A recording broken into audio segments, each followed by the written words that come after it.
नमो अर्हन्ताणं नमो सिद्धां नमो आयर्याणं नमो वज्रायाणं नमो लोये सवसाहूणम् ऐसो पञ्चनमुक्कारो सर्वपावपनाशनो मङ्गलानं च सर्वेशं परमं हवै मङ्गलम् परमं हवै मङ्गलम्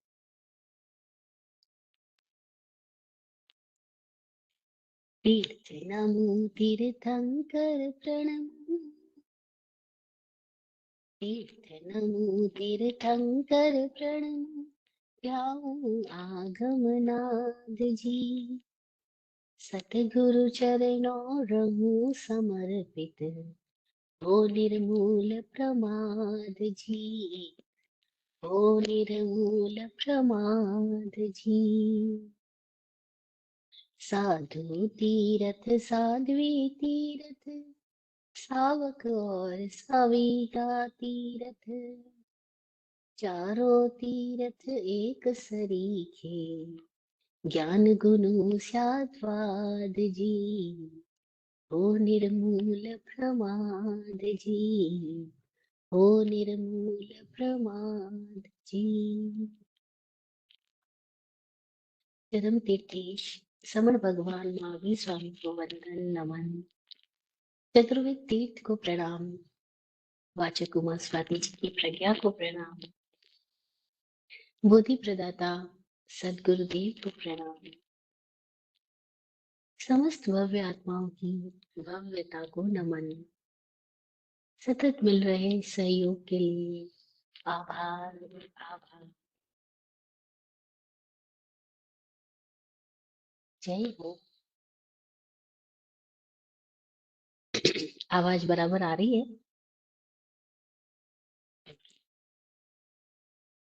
हम तत्वार्थाधिगम सूत्र के पहले अध्याय मोक्ष शास्त्र के 30वें सूत्र की चर्चा कर चुके हैं। लास्ट सेशन में सूत्र था सर्वद्रव्य पर्यायी केवलस्य। केवल ज्ञान सभी द्रव्य और पर्यायों को जानता है तो वो केवल, लेकिन जानता सबको है। ऐसा कैसे बोला? जानने की क्षमता। अब वो ऑब्जेक्टिव नॉलेज नहीं है, ये एक नॉलेज ही ऐसा है जो सब्जेक्टिव है, कंप्लीटली सब्जेक्टिव है। ये खुद को जानता है बस। और जिसने खुद को जान लिया उसने सबको जान लिया। जैसे जिसके पास आंखें है वो कुछ भी देख सकता है।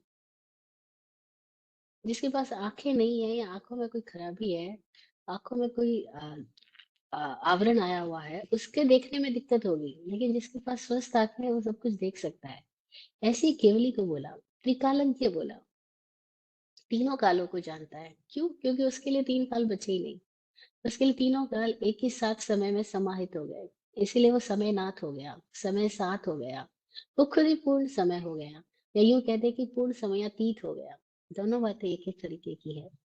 वो खुद पूर्ण समय हो गया। समय आत्मा को बोला है भगवान महावीर ने।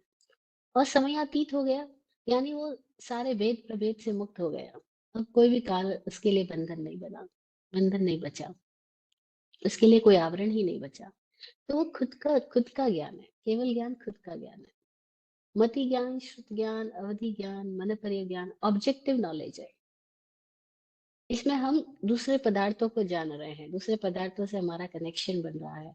हम ऑब्जेक्ट को ही देख पा रहे हैं, हम खुद को नहीं देख रहे। और जो खुद को पूर्णता से देख ले उसको केवल ज्ञान बोला, उसको केवली बोला। क्योंकि अब वो केवली हो गया। मतलब क्या? केवल मतलब द ओनली हो गया। द ओनली, कुछ बचा ही नहीं। कुछ बचा ही नहीं का मतलब क्या हुआ? सारे भेद प्रभेद खत्म हो गए, सारे विकल्प समाप्त हो गए। वहां कोई विकल्प नहीं बचा, उसको केवली बोला। अब लोग सवाल करते हैं कि केवली ने सब कुछ जान लिया, सब कुछ देख लिया, इसका मतलब उनके भाव में तो सब कुछ निश्चित ही है। और जो कुछ होना है वो सब कुछ तय ही है। अब ये गलत इंटरप्रिटेशन हो जाता है। वो जानने की क्षमता वाला है, जैसे आईना जानने की क्षमता वाला है कि जो भी सामने आएगा उसको रिफ्लेक्ट करेगा। तो इसका मतलब ये नहीं है कि वो सब कुछ तय कर रहा है या वो कुछ ऑब्जेक्टिव उसके सामने सब कुछ आ, तय हो चुका है। नहीं, ये तो प्रतिपल बदल रहा है। इस पूरी सृष्टि में, पूरे ब्रह्मांड में पल पल सब कुछ बदल रहा है, जीव की पर्याय भी और अजीव की पर्याय भी। एक भी क्षण ऐसा नहीं है जबकि जीव और अजीव की पर्याय बदल ना रही हो। एक भी क्षण ऐसा नहीं है। हर क्षण सब कुछ बदल रहा है। तो सारे परिवर्तनों का वो साक्षी है। सारे परिवर्तनों का वो साक्षी है। जैसे सूर्य साक्षी है, जो कुछ भी हो रहा है, सूर्य है, मौजूद है अपनी पूर्णता में, अपने पूर्ण प्रकाश में, पूर्ण सौंदर्य में सूर्य मौजूद है। तो उसके सामने सब कुछ प्रकट है, लेकिन उसके बावजूद भी सूर्य कुछ करता नहीं, कोई हस्तक्षेप नहीं करता, कोई पर्टिकुलर चीज के बारे में कोई भविष्यवाणी नहीं करता। लोग समझते केवल यानी वो भविष्यवक्ता होंगे। नहीं नहीं, वो भविष्यवक्ता नहीं है। फिर लोग पूछते हैं तो फिर सूत्रों में तो लिखा है कि भगवान ने उसका अगला भव बताया, ये बताया, वो बताया। हाँ, उनके सामने जब कोई प्रश्न आया तो उन्होंने उसका प्रश्न को रिफ्लेक्ट किया, प्रश्न को रिस्पॉन्ड किया। तो जब प्रश्न को वो रिस्पॉन्ड कर रहे हैं तो उनके समक्ष जब जो स्थिति बनी है उन्होंने वो स्थिति बता दी। उनके लिए वो भविष्य नहीं है, लोगों के लिए भविष्य है। उनके लिए तो वो साक्षात देख रहे हैं, समय में देख रहे हैं, एक साथ घटना को देख रहे हैं। लेकिन वो वही देख रहे हैं जो बन चुकी है, जो इस क्षण बनेगी, अगले क्षण बनेगी, बनती जाएगी। वो उस क्षण ही उसके साक्षी हो रहे होंगे। तभी तो हर पल नया है, ये ज्ञान नूतन है। इसमें ऐसा कुछ नहीं है कि ये जाना जा चुका। ये जानने की क्षमता का नाम है जो सतत जाना जा रहा है। और इसका संबंध है ही नहीं ऑब्जेक्टिव से, इसका संबंध खुद से है। खुद क्लियर हो गए, कंप्लीट क्लियर हो गए। जैसे पानी एकदम शुद्ध हो गया, निर्मल हो गया। जैसे आग अपने शुद्ध स्वरूप में है, ऐसे जब हम अपने शुद्ध स्वरूप में है तो हम केवल है। इसके लिए कोई भेद नहीं बचे, इसलिए कहा सर्वद्रव्य पर्यायश्री।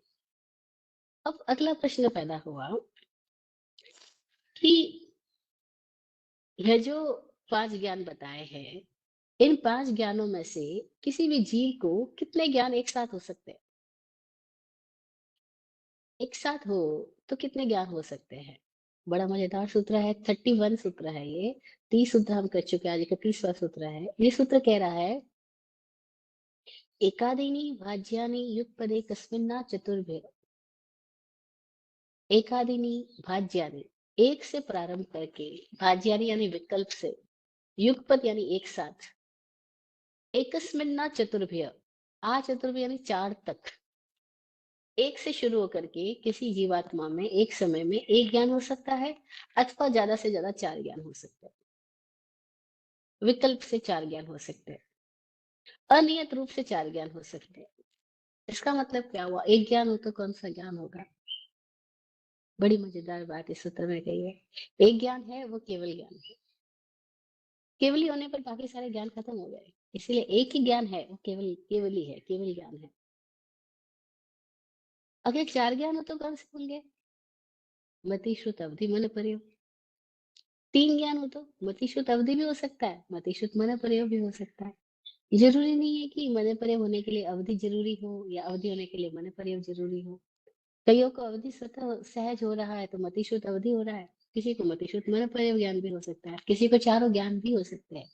तो ये सूत्र कह रहा है, एक साथ किसी जीवात्मा के अंदर में एक ज्ञान हो सकता है, कम से कम हो तो, और ज्यादा से ज्यादा हो तो चार ज्ञान हो सकते हैं।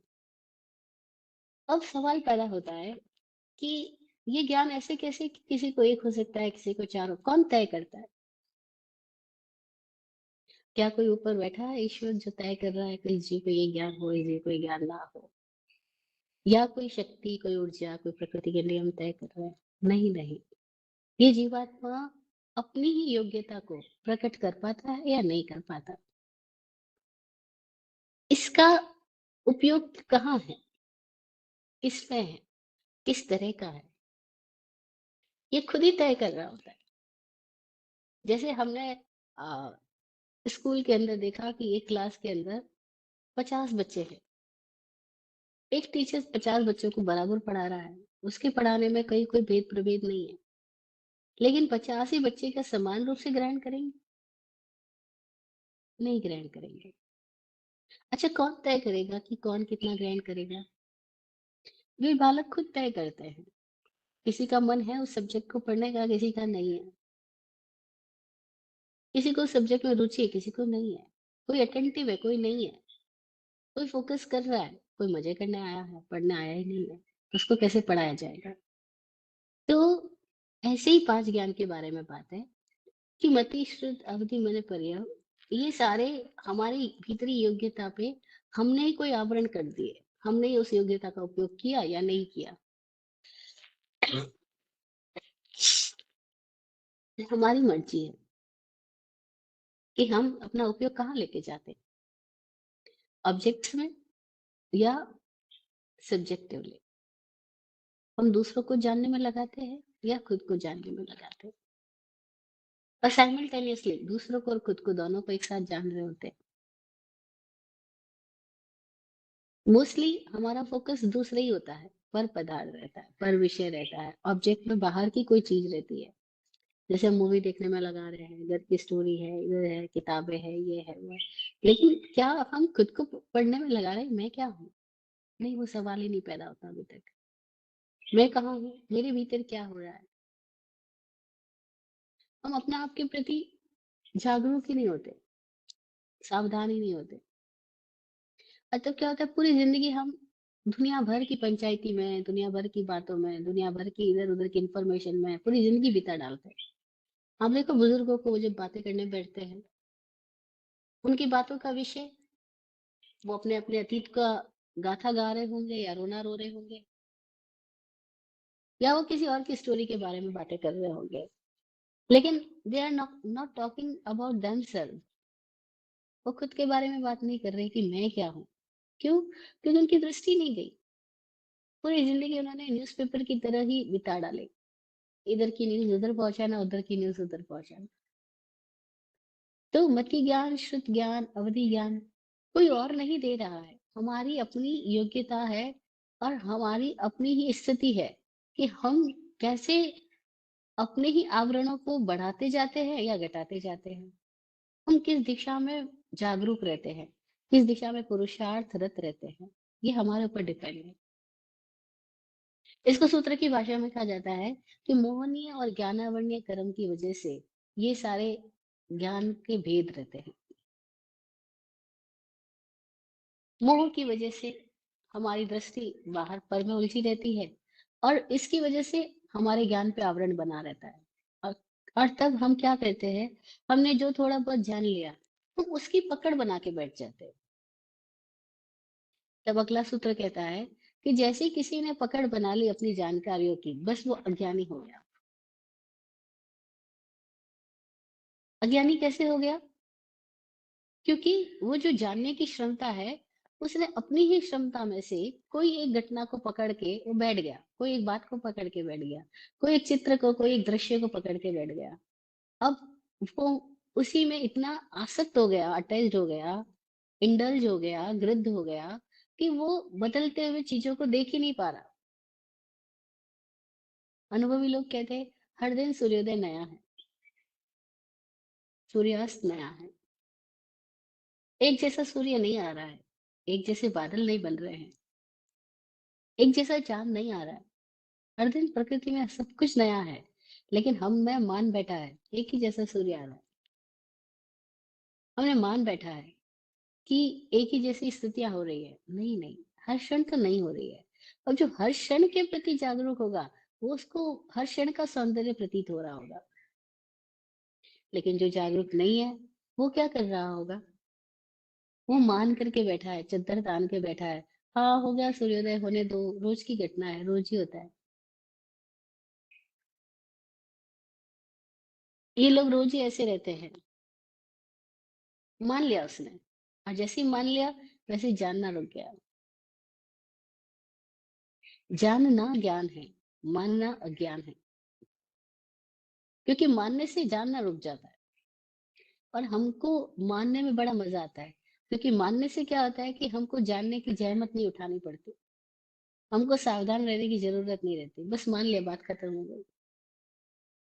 मान लिया ईश्वर है, अरे जिसके बारे में हमारा कोई अनुभव ही नहीं है, हमने उसके बारे में न जाने कितनी सारी व्याख्याएं कर डाली। वो अकर्ता है, वो निराकार है, वो सर्वव्यापी है, वो बेबूझ है, ये है, वो है, इतनी सारी व्याख्या है। लेकिन क्या हमने जाना है? कोई पूछे तो? क्या हमारा अपना कोई अनुभव है इसके संबंध में? नहीं, हमारा तो अपना कोई अनुभव ही नहीं है, लेकिन हम बात ऐसे करते हैं जैसे कि हम सब जानते हैं। इसका मतलब क्या हुआ? कि हम है अज्ञानी, और फिर भी हम इतना अहंकार पाले हुए हैं कि मुझे तो सब ज्ञान है, क्योंकि मैंने किताबों से पढ़ रखा है। अनंतों का स्वरूप क्या है, सिद्धों का स्वरूप क्या है, आचार्य का स्वरूप क्या है, या जीव क्या है, गति क्या है, स्थिति क्या है, बस हमने पढ़ लिया, हमने मान लिया, और हमें लगता है हमें ज्ञान हो गया। नहीं है, ज्ञान नहीं है, ये तो ज्ञान पे आवरण है। और बड़ी हैरानी की बात है, ये आवरण है जिसको हम ज्ञान कह रहे हैं। हाँ, ये आवरण है, क्योंकि हम खुद जान सकते हैं, खुद अनुभव कर सकते हैं, खुद जी सकते हैं, लेकिन हमने खुद को तो जिया ही नहीं। हमने तो मान लिया कि पृथ्वी में जीवन है, पानी में जीवन है, अग्नि में जीवन है।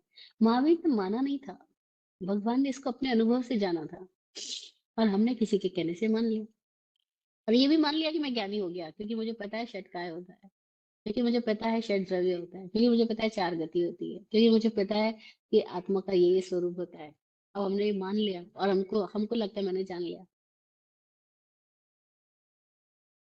बस हमें पता ही नहीं लगता कि हम अपने अज्ञान को ही ज्ञान समझ करके कैसे अपने आप को छलते हैं।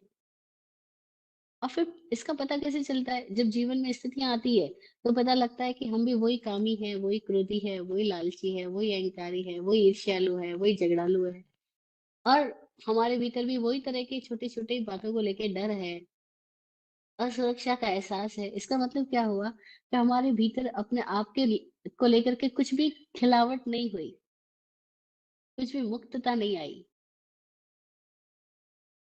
हम विमुक्त नहीं हुए, बल्कि हम भी और लोगों की तरह ही एकदम विक्षिप्त सी जिंदगी जीते हैं। लोग कुछ कहते हैं, हम चलते रहते हैं, प्रभावित होते रहते हैं।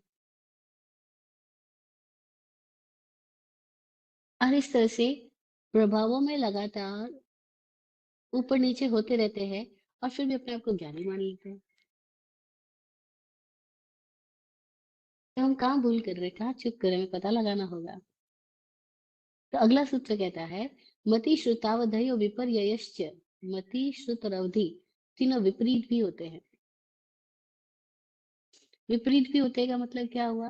कि ये ज्ञान रूप भी है और अज्ञान रूप भी है। अब ऐसा कैसे हो सकता है कि ज्ञान रूप भी और अज्ञान रूप भी है?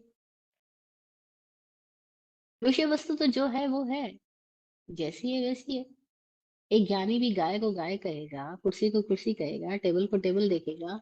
एक अज्ञानी भी वही देखेगा। दोनों में फर्क क्या है? फर्क ऑब्जेक्ट को जानने में नहीं है, फर्क उनके अपने अंदर है, कि वो कहाँ खड़े हैं, वो कहाँ स्थित है। जिसकी चेतना अभी वृत्तियों से संचालित हो रही है,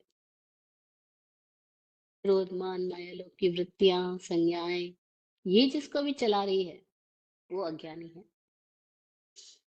यहाँ अज्ञान का संबंध भीतरी कषाय और मोह से है। कषाय और मोह है तो अज्ञानी है। जान तो दोनों समान रहे हैं वस्तु पदार्थों को, क्योंकि पदार्थ ऑब्जेक्ट तो जो है वो है। ऐसे थोड़ी ज्ञानी और अज्ञानी के लिए ऑब्जेक्ट्स चेंज हो जाएंगे। ऑब्जेक्ट्स तो दोनों के लिए सेम है, लेकिन सब्जेक्टिवली दोनों अलग अलग है।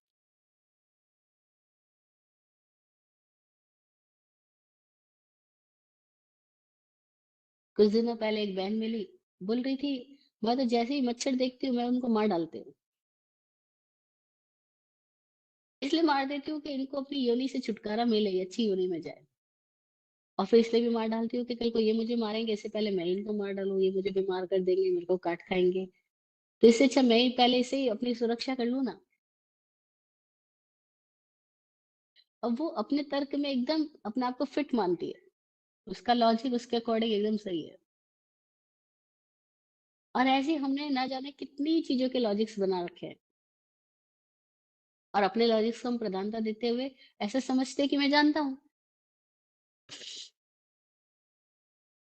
जबकि जो बचा रहा है या जो मार रहा है, जो गुड नाइट ऑल आउट लगा रहा है वो भी नहीं जानता है, और जो नहीं लगा रहा है वो भी नहीं जानता है।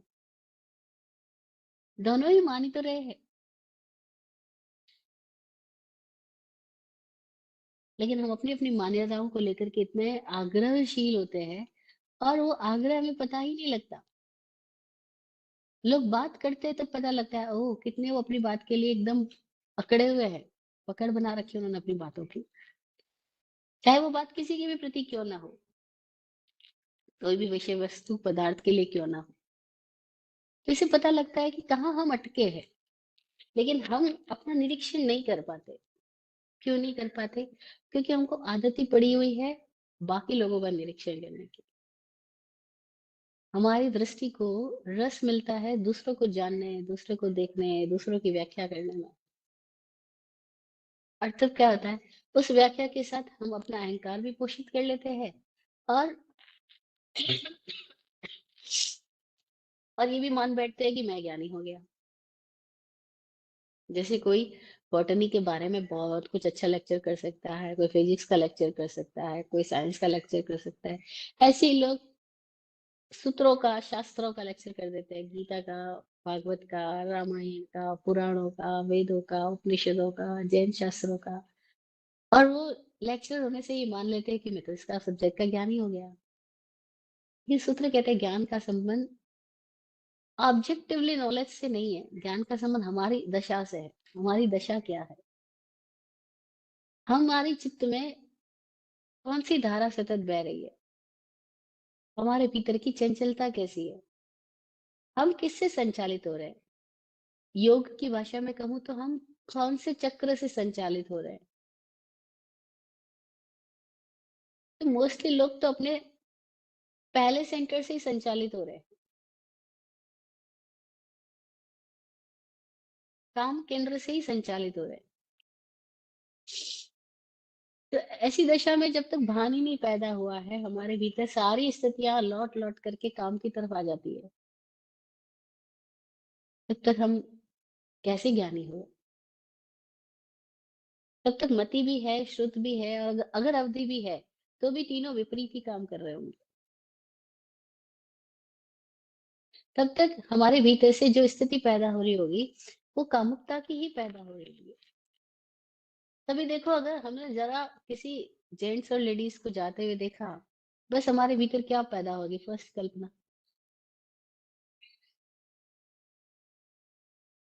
कोई भी ऐसी दशा आती है, हमारे भीतर में सबसे पहले विचार जो आता है वो वासना का आ जाता है, वो रिश्ते का आ जाता है। थोड़े दिनों पहले हम चेन्नई में थे, तो स्वामी जी, हम और भी बहुत सारे लोग साथ रहते हैं। हम 4 5 10 8 लोग अक्सर साथ रहते हैं। तो वहाँ हम 3 4 लोग थे, और स्वामी जी के परिवार में ही किसी जो रिश्तेदार है उनके घर पे रुके हुए हैं। तो उनकी चाची को बार बार एक ही सवाल आ रहा है कि मुझे ये समझ नहीं आ रहा है कि रिश्ता क्या है। हमने कहा रिश्ता है ही नहीं, बस प्रेम है। लेकिन वो समझ ही नहीं पाती, कोई तो रिश्ता होगा, कोई तो नाम होगा। कोई नाम ही नहीं है इसका। साथ रहने का मतलब जरूरी है कि कोई रिश्ता ही हो, कोई नाम ही हो, कोई संज्ञा ही हो, हम कोई पिक्चर ही बनाए, क्या जरूरी है। लेकिन हम इसके सिवा सोच ही नहीं सकते, क्योंकि हमारे देखने के जो डायमेंशंस है वो एकदम सेट है, माइंड सेट है, फिक्सअप है। बस हम देख रहे हैं तो हम ऐसे ही पहले से ही मान लेते हैं कि या तो ये दोस्त होंगे, या ये दुश्मन होंगे, या ये पति पत्नी होंगे, या ये भाई बहन होंगे, या ये गुरु शिष्य होंगे, या ये कुछ तो भी होंगे। और बड़ी मजेदार बात है कि नाम से कुछ होता ही नहीं है। प्रेम है तो सब कुछ है, प्रेम नहीं है तो कुछ भी नहीं है। हम देख रहे हैं पति पत्नी रोज ही झगड़ा कर रहे हैं, और फिर भी अपने आप को पति पत्नी कह रहे हैं। भाई भाई के साथ कोर्ट केस कर रहा है, फिर भी भाई भाई को भाई कह रहा है। लेकिन हम ऐसी मान्यताओं में उलझे हुए रहते हैं, हमें पता ही नहीं कि रिश्ता कहीं किसी का किसी के साथ है ही नहीं। एक ही रिश्ता है। वो है जब कोई व्यक्ति अपने भीतर अपने आप से जुड़ जाता है, तो वो पूरी समष्टि से जुड़ जाता है। और उसके लिए कोई भेद नहीं बचता। और वही सच्चा रिश्ता है। चाहे वो महावीर के साथ है, बुद्ध के साथ है, कबीर के साथ है, गुरु नानक जी के साथ है। वो खुद को जाने, वो पूरी सृष्टि के हो गए, समष्टि के हो गए। उनके लिए कोई भेद नहीं बचा। उसी को प्रेम बोला। लेकिन हमारे लिए ये बात कल्पना से परे की है कि अच्छा कोई प्रेम भी होता है क्या? ऐसा प्रेम जिसमें कोई नाम ही ना हो, कोई रिश्ता ही ना हो, कोई मान्यता ही ना हो, कोई आवरण ही ना हो, कोई सीमाएं भी ना हो, कोई तरह की औपचारिकताएं भी ना हो। हम सोच ही नहीं सकते क्योंकि हम फिक्स हो गए। ये ये फिक्स होने की स्थिति हर एक जगह पर है। ये तो एक एग्जाम्पल दिया मैंने रिश्ते का, हर एक जगह पर है। जैसे हमने मान लिया है कि व्हाइट कपड़ों में जो भी है वो साधु है। स्वामी जी से कोई बात करा तो स्वामी जी कहते हैं मैं किसी साधु या साध्वी को मिलने जाता हूँ, मैं कभी पहले से सोच के नहीं जाता ये साधु या साध्वी है। वो एक नॉर्मल व्यक्ति, वो जैसे है वैसे ही उनको देखूंगा। मैंने अपने भीतर कोई मान्यता नहीं डालता कि ये क्या है क्या नहीं, बस मेरे को बिना किसी को माने जैसा है उसको वैसा देखना। क्योंकि मैंने जिंदगी के अपने अनुभव से जान लिया कि मान मान के ही हम कष्ट पा रहे हैं, मान मान के हम दुखी हो रहे हैं, मान मान के ही हम धोखे खाए, मान मान के ही हम परेशान हुए। मानना ही नहीं, जैसा है उसको जानूंगा। जो जैसा है उसको वैसा जानूंगा। और तब बड़ी मजेदार हुई, हमारी आंख खुल गई। अब दृष्टि निष्पक्ष हो गई ना। दृष्टि पे पहले से हमने कोई मान्यता नहीं डाली। वरना होता है कि देखने से पहले हम नामकरण कर देते। और जैसे ही देखने से पहले नामकरण कर दिया, अब देखना तो देखना हुआ ही नहीं। अब बड़ी मजेदार बात है, ज्ञानियों ने ज्ञान को दर्शन के साथ जोड़ा है कि दर्शन सम्यक है तो ही ज्ञान है, अन्यथा ज्ञान है ही नहीं, अज्ञान है।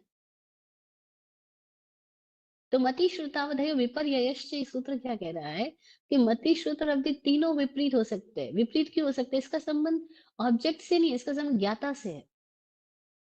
ज्ञाता कहाँ खड़ा है, ज्ञाता की दृष्टि क्या है, ज्ञाता का दर्शन क्या है, जानने वाला का दर्शन क्या है। और जानने वाला का दर्शन ही निर्मल नहीं है। जानने वाले के दर्शन में देखने से पहले ही मान्यताओं के आवरण है। मान्यताओं के खांचे है, तो वो देखेगा ही नहीं, देख ही नहीं पाएगा, वो तो चुकता ही चला जाएगा। और ऐसे ही हम चुकते जाते हैं। पहले तो हम मान लेते हैं, फिर हम धोखा खाते हैं।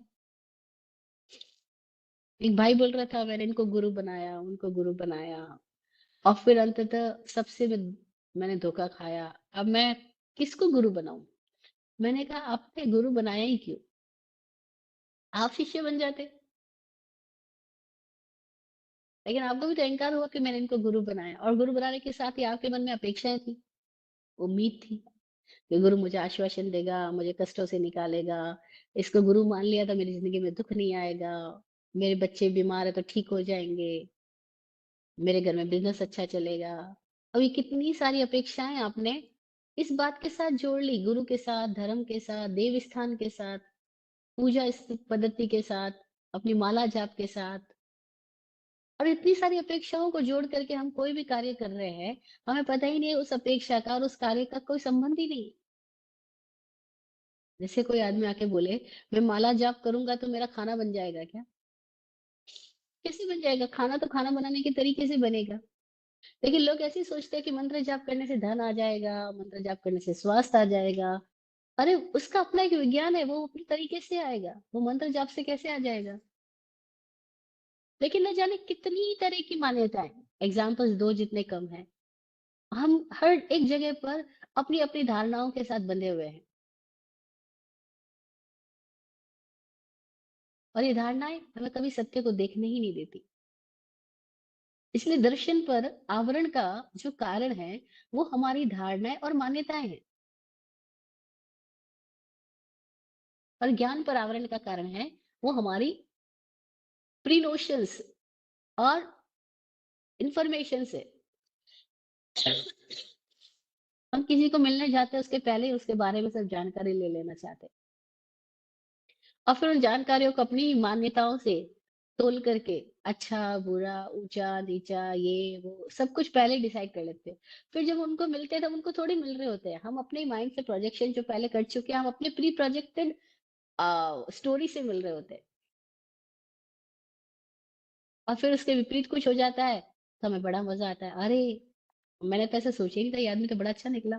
मैंने तो सुना था इसके बारे में, ये कंजूस है पर इसने इतना अच्छा नाश्ता कराया। और बस, अब हमारी फिर एक नई धारणा पैदा हो गई।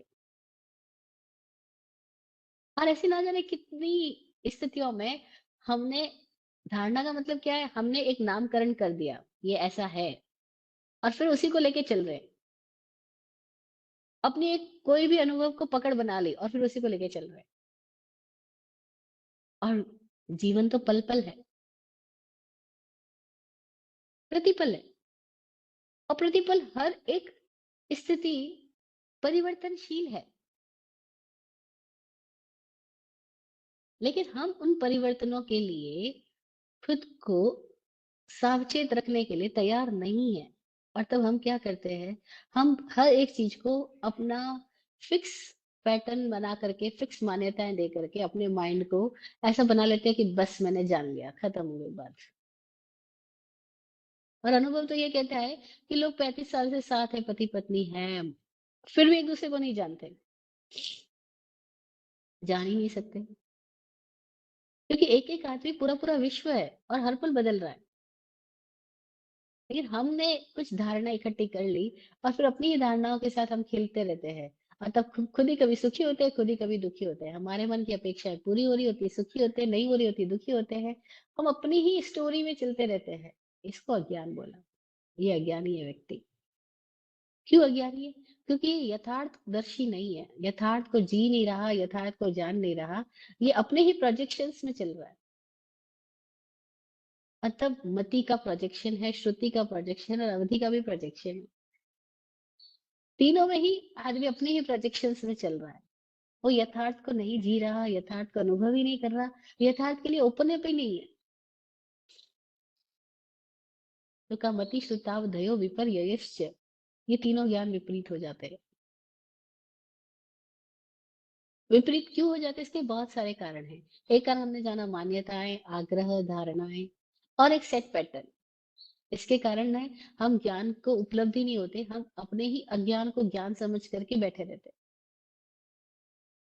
ऐसे कई सारे कारण हैं, जैसे हमारे भीतर फियर का होना, संशय का होना, डाउट्स का होना।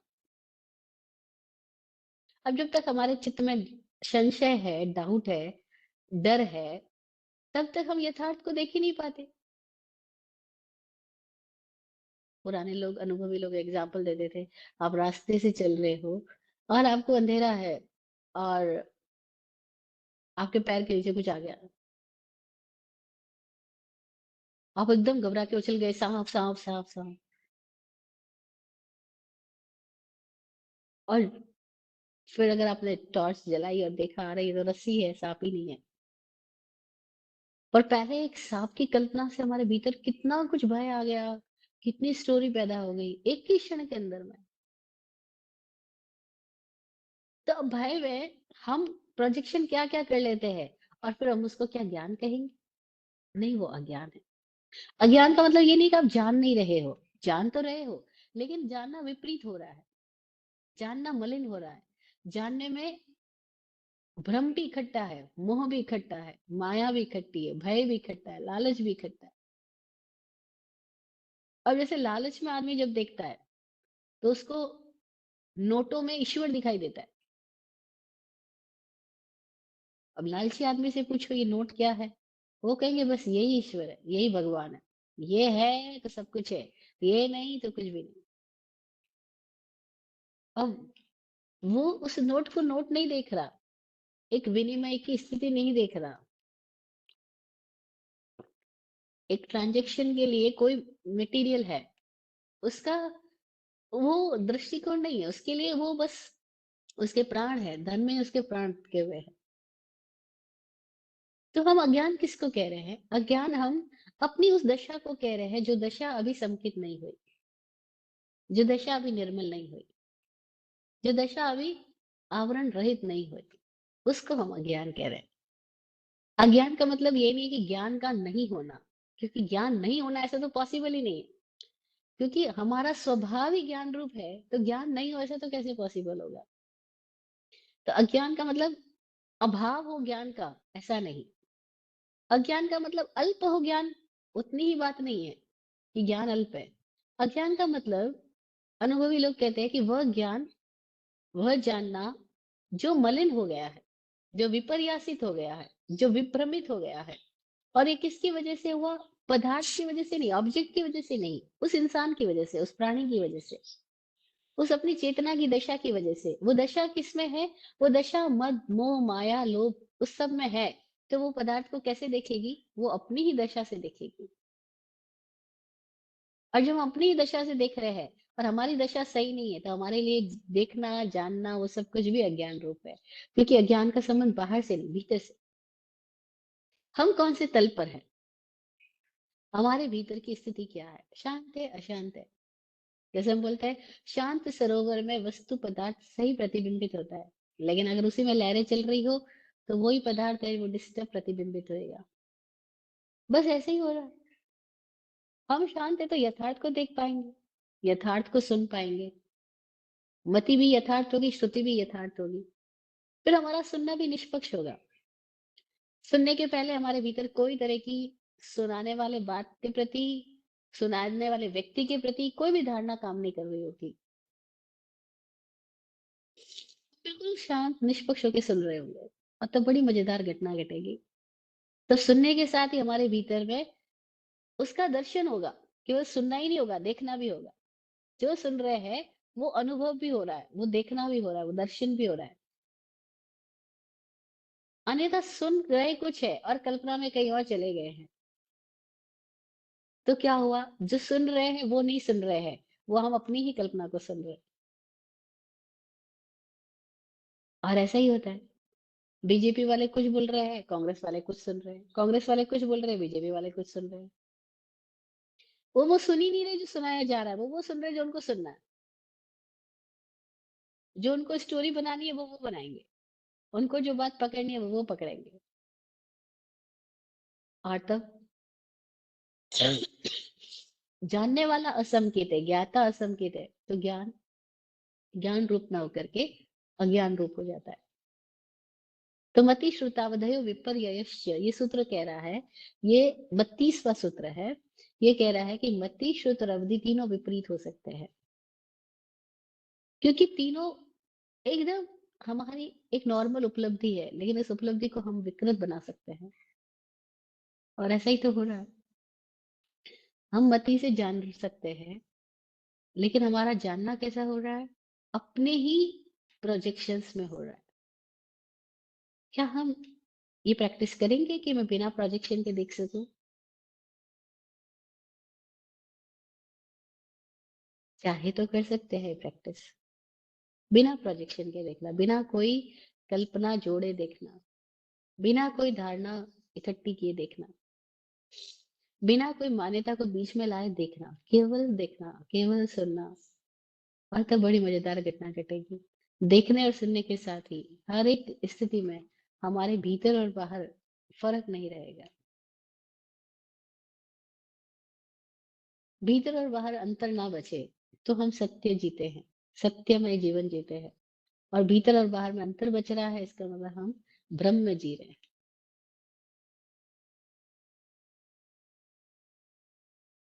और अपने भ्रम के प्रति सावचेत होते जाए तो भ्रम से मुक्त हो जाएंगे, क्योंकि अज्ञान अस्तित्वगत नहीं है, अस्तित्वगत तो ज्ञान ही है।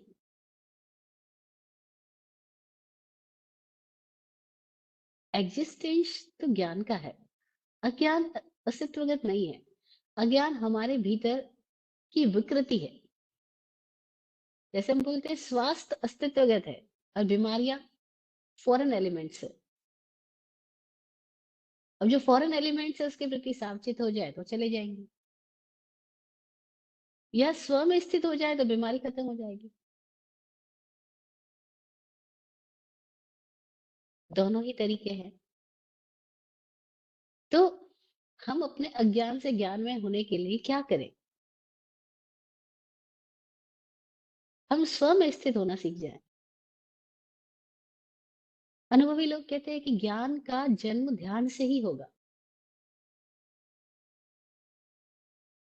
जैसे-जैसे भीतर ध्यान घटेगा, भीतर हम केंद्रस्थ होने लगेंगे, बिना विचार के प्रक्षेपण के देखना सीखेंगे, बिना प्रोजेक्शन के देखना सीखेंगे, तो ज्ञान घटित होगा। तो ध्यान से ज्ञान का जन्म होता है।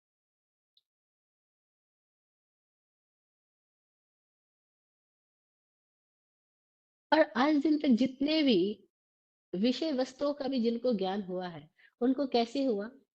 उन्होंने उस सब्जेक्ट पे, उस ऑब्जेक्ट पे अपना ध्यान केंद्रित किया और ध्यान को उन्होंने किसी भी तरह की मान्यताओं से अलग रखा और तब उनके भीतर कुछ नया दर्शन पैदा हुआ, कुछ अपूर्व घटा। और जब अपूर्व घटता है तो मजेदार बात क्या होती है कि हम हल्के होते हैं। ज्ञान हमें तारता है। तारता है मतलब हल्का करता है। अज्ञान हमें भारी करता है। और नॉर्मली हम सबकी स्थिति क्या है, हम खुद देख सकते हैं। हम भारी रहते हैं या हल्के रहते हैं। हमारे दिलो दिमाग में जकड़नी रहती है। इतना विचार, रात नींद नहीं ले पाते, इतना विचार।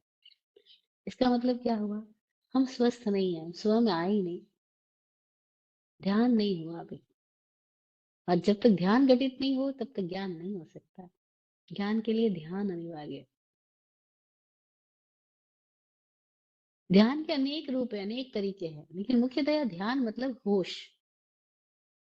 ध्यान मतलब मूर्छा रहित जागरण। कोई मान्यता नहीं, कोई मूर्छा नहीं, कोई अटैचमेंट नहीं, कोई इंडल्जेंस नहीं, केवल होश पूर्वक अटेंटिवली देखना।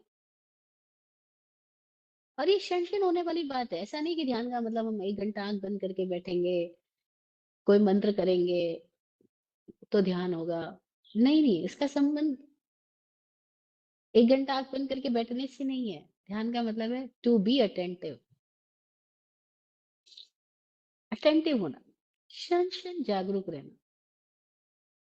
हाँ, उस जागृति के अभ्यास के लिए 1 घंटा 48 मिनट की विधियां दी। बुद्ध ने दी, महावीर भगवान ने दी, अनुभवी बहुत सारे लोगों ने दी। इसलिए दी कि कहीं से तो आदमी शुरुआत करे, कहीं से तो आदमी अपने आप के पास आना सीखे, खुद में स्थित होना सीखे। और जैसे ही खुद में स्थित होते हैं, ध्यान से प्रज्ञा का जन्म होता है। और फिर प्रज्ञा से व्यक्ति समीक्षा कर पाता है। समीक्षा यानी बिना पक्ष और विपक्ष के गए देख पाता है। समीक्षा का मतलब क्या है? सम, इक्वली, न्यूट्रली। इच्छा यानी देखना। और वो प्रज्ञावान समीक्षा कर पाता है। और प्रज्ञा का जन्म ध्यान से होता है। ध्यान का मतलब टू बी अटेंटिव, होश पूर्वक होना। और होश पूर्वक जैसे ही हम होते हैं तो हमको अपनी मूर्छाओं से जागरण आ जाएगा, हमें अपनी मूर्छा नहीं रहेगी। नहीं तभी तो कितनी तरह के नशे हैं हमारे भीतर। और हमें उस नशों का भान ही नहीं है।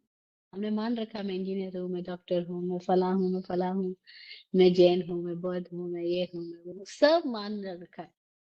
और जरा सा जागरूक होकर जानना शुरू करे तो पता लगेगा ये सब बड़े दूर के विशेषण हैं, मैं इनमें से कुछ नहीं, मैं तो इस क्षण क्या हूँ। ये सब तो बड़े दूर के एडजेक्टिव्स है जो मेरे साथ मैंने ऐड ऑन कर लिए, लेकिन मैं ये नहीं हूँ। मैं वो हूँ जो मैं इस पल जान रहा हूँ।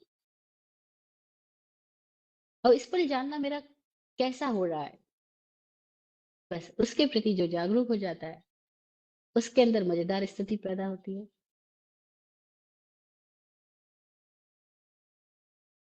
अब वो जो ज्ञान है वो कहीं बाहर से नहीं लिया जा रहा है।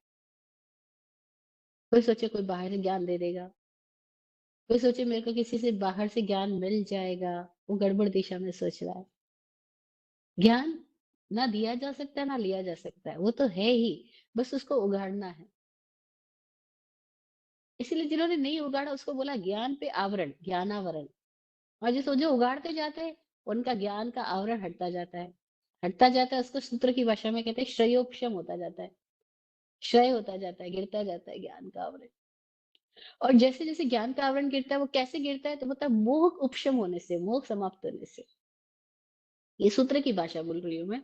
मोह की समाप्ति का मतलब क्या हुआ कि अब आप कोई भी तरह की भीतर में पहले से ही मानसिकता लेके नहीं चल रहे हो। वो मानसिकता ना पक्ष की ना विपक्ष की है, क्योंकि मोह में दोनों बातें होती है। आदमी या तो उसको अपना मान रहा है या उसको पराया मान रहा है। किसी भी भांति मोही व्यक्ति चीजों को अपने अधिकार में रखना चाह रहा है, उससे अपना अहंकार बनाना चाह रहा है। और ये जो हम अहंकार बना रहे हैं, ये क्यों बना रहे हैं, इसके प्रति जागरूक हो जाए तो अहंकार बनना बंद हो जाएगा। ये हम अहंकार इसलिए बना रहे हैं, जैसे हमने बनाया, मैं इंजीनियर हूँ, मैं साधु हूँ, मैं फला आचार्य हूँ, मैं ये हूँ। ये अहंकार हमने क्यों बनाया?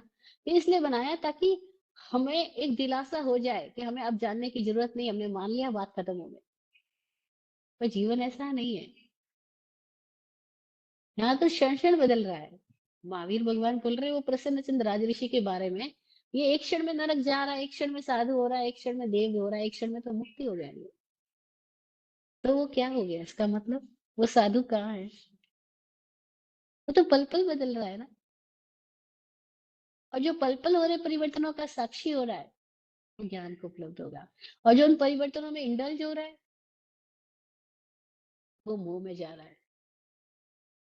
और हमारी स्थिति क्या है? हमने मान लिया है, मैं कामी हूँ, मैं झूठा हूँ, मैं ये हूँ, मैं डरपोक हूँ, मैं ऐसा हूँ, मैं वैसा हूँ। अथवा मैं बहुत धनी हूँ, बहुत मानी हूँ, बहुत समझदार हूँ। कुछ भी अपने ही फेवर में, अपनी अगेंस्ट में, किसी के भी फेवर में, किसी के भी अगेंस्ट में। और हमको आदत हो गई है फेवर या अगेंस्ट में चलने की। जैसा है वैसा है। क्यों फेवर, क्यों अगेंस्ट? जो जैसा है वो वैसा है। लेकिन जब तक हम उसको अच्छा, बुरा, ऊंचा, नीचा, ये सब विशेषण ना जोड़ दे, हमें लगता है कि हम ठीक नहीं है, जबकि तब हम गड़बड़ है जब हम विशेषण जोड़ रहे हैं। जो जैसा है वैसा है, मजेदार है। कोई थोड़े लोग होते हैं, मैं स्वामी जी को देखती हूँ, उनको हर एक चीज में, हर एक स्थिति में कोई भी कुछ भी पूछता है, वो कहते हैं मजेदार है। हर बात को मजेदार है। लोग कहते हैं आप कुछ तो भी बोलो, वो बोले सब मजा है, सब मौज है। क्योंकि लोग विशेषण चाहते हैं, कोई एडजेक्टिव तो दो आप। बताओ ये कम है, ये ज्यादा है, ये अनुकूल है, ये प्रतिकूल है। वो कहते हैं सब मजेदार है। बाकी व्याख्या तो हम कर रहे हैं ना, क्यों करें? जरूरत ही क्या है? जैसे महावीर बोलते थे, आहा सुहम, अद्भुत है सुख देवानुपिय, माँ परिबंधम करे। क्यों प्रतिक्रिया कर रहे हो, क्यों प्रतिबंध करना? सब कुछ अद्भुत है, क्योंकि सब कुछ इस पल है, ना पीछे था ना अगला पल में है। इस पल में अद्भुत है। आहा सुहम देवानुपिया, माँ परिबंधम करे। क्यों प्रतिबंध करना, क्यों प्रतिक्रिया करनी, क्यों रीनेमिंग करनी, क्यों प्रोजेक्शन करना, क्यों रिएक्शन करना, क्यों पैक्ट करना? माँ परिबंधम करे, प्रतिबंध मत करना, कोई पैक्ट मत करना। कितनी अद्भुत बात भगवान बोल रहे हैं, आहा सुम, अद्भुत है सुख देवानुप्रिय। मतलब क्या हुआ? जीवन अद्भुत है, हर चीज मजेदार है। कोई ऐसा देख पाता है, उसके साथ बड़ी मजेदार स्थिति होती है कि वो अपने ही भीतर बाहर की सारी घटनाओं से मुक्त रह पाता है, अप्रभावित रह पाता है। कोई अपेक्षा नहीं पालता। जो अपेक्षा नहीं पालता, वो संकित है। उस संकित स्थिति में ज्ञान है, और असंकित दशा में अज्ञान है।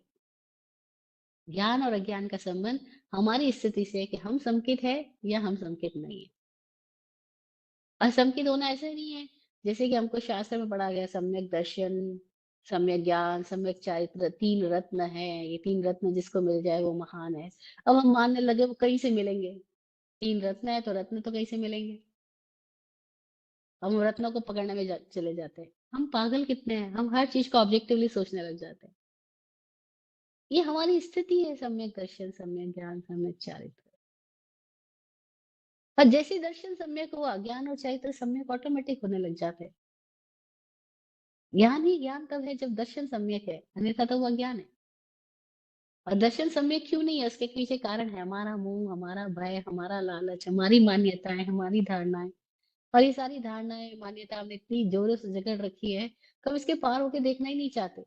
हम बिना रिश्ते के नाम के, बिना पद के नाम के, बिना किसी मान्यता के हम देखना ही नहीं चाहते।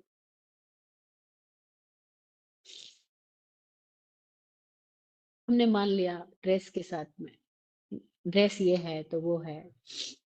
लोग सवाल करते हैं आपको इतना पता है तो फिर आप साधु बना क्यों छोड़ा। अब उनको कैसे बताया जाए कि साधुपना का संबंध बाहर की किसी स्थिति से ही नहीं है। महावीर ने तो नहीं बोला कि जो व्हाइट कपड़े पहने वो साधु है, दिगंबर रहे वो साधु है, या पीताम्बर रहे वो साधु है, या श्वेतांबर रहे वो साधु है। उनसे जब पूछा गया साधु कौन, मैंने कहा असुप्ता मुनि, सुप्ता अमुनि। जो असुप्त है वो मुनि है, जो सुप्त है वो अमुनि है। कितनी अद्भुत बात कही महावीर ने। भगवान के सूत्र, भगवान की वाणी एकदम प्रिसाइज, एकदम अद्भुत है। उन्होंने नहीं कहा रात्रि भोजन करे ना करे, नंगे पैर चले ना चले, ये सारी बातें पीछे के लोगों ने ऐड ऑन करी।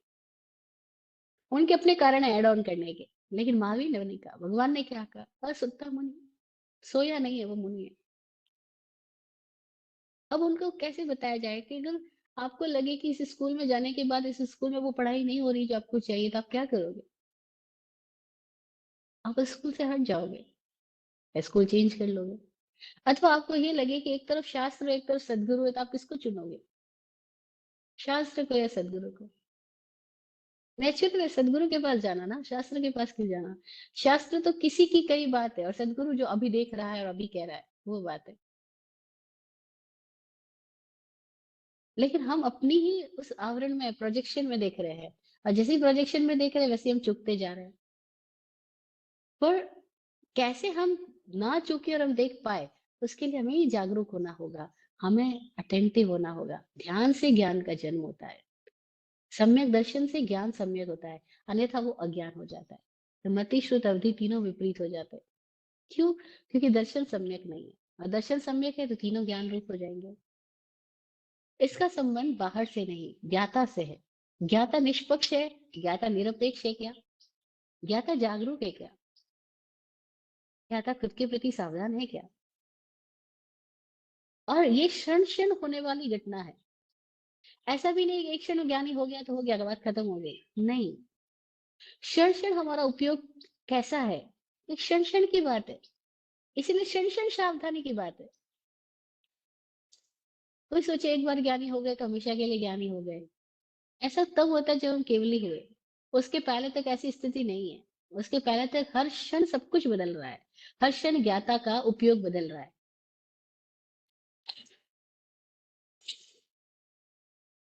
क्योंकि हर क्षण ज्ञाता का उपयोग बदल रहा है, तो ज्ञाता को हर क्षण ही सावधान होने की आवश्यकता है। तभी तो भगवान कहते हैं समयम गोयम मापमाय, समय का भी प्रमाद ना हो, एक समय में सब कुछ बदल जाएगा।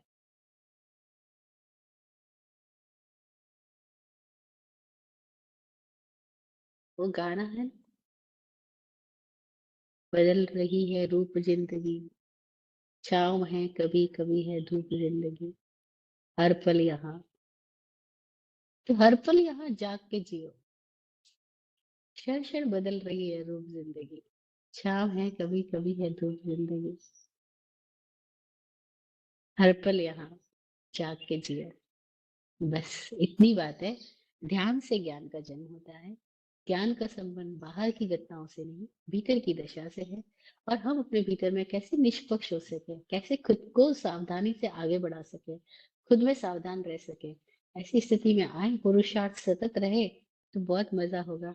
और ज्ञान हल्का करता है, अज्ञान भारी करता है। और हम अपनी स्थिति से देख सकते हैं हम भारी हो रहे हैं कि हल्के हो रहे हैं। हर जानने के साथ जो मुक्त करे वो ज्ञान है। हर जानने के साथ जो तनाव में ले जाए, जो प्रमाद में ले जाए, जो कषाय में ले जाए, वो अज्ञान है। बस इतनी सी बात है। खुद में जागे, मजा ही मजा है। और दूसरों के प्रति जाग रहे हैं, खुद में सो रहे हैं, तो सजा ही सजा है। जो कोई और नहीं दे रहा, हम खुद ही खुद को दे रहे हैं। कोई और हमें नहीं दे रहा सजा, हम खुद ही खुद को सजा दे रहे हैं जब हम दूसरों के साथ अपनी तुलना कर रहे हैं, जब हम दूसरों में अपना ध्यान लगा रहे हैं। हाँ, जैसे खुद में आया तो मजा ही मजा है। तो इस क्षण क्षण होने वाले अभ्यास में हम अपने आप को आ, संयोजित करें और खुद में जागे, तो सबका ज्ञान आत्मा जागरूक होगा, मजेदार होगा, जीवन अद्भुत होगा। और ऐसा हो, यही मंगल कामना। आज इसी सूत्र तक रखते हैं, मति श्रुतावधय विपर्ययश्च। अगली बात फिर आगे करेंगे। आज इतना ही। ओम शांति। विराट गुरु जी की दी हुई दुआ, आशीर्वचन सबके लिए। आप फूलो फलो, हो जिंदगी मखमल मुलायम।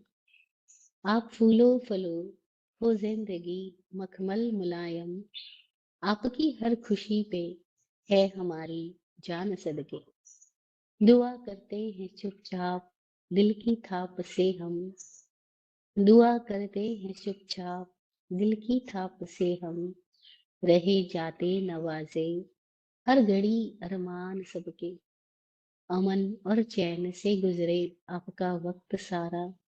अमन और चैन से गुजरे आपका वक्त सारा। रुख पे खिलती रहे यूं रूह की मुस्कान खुल के। रुख पे खिलती रहे यूं रूह की मुस्कान खुल के। जय हो, जय हो, जय हो। सबका कल्याण हो। ओम शांति।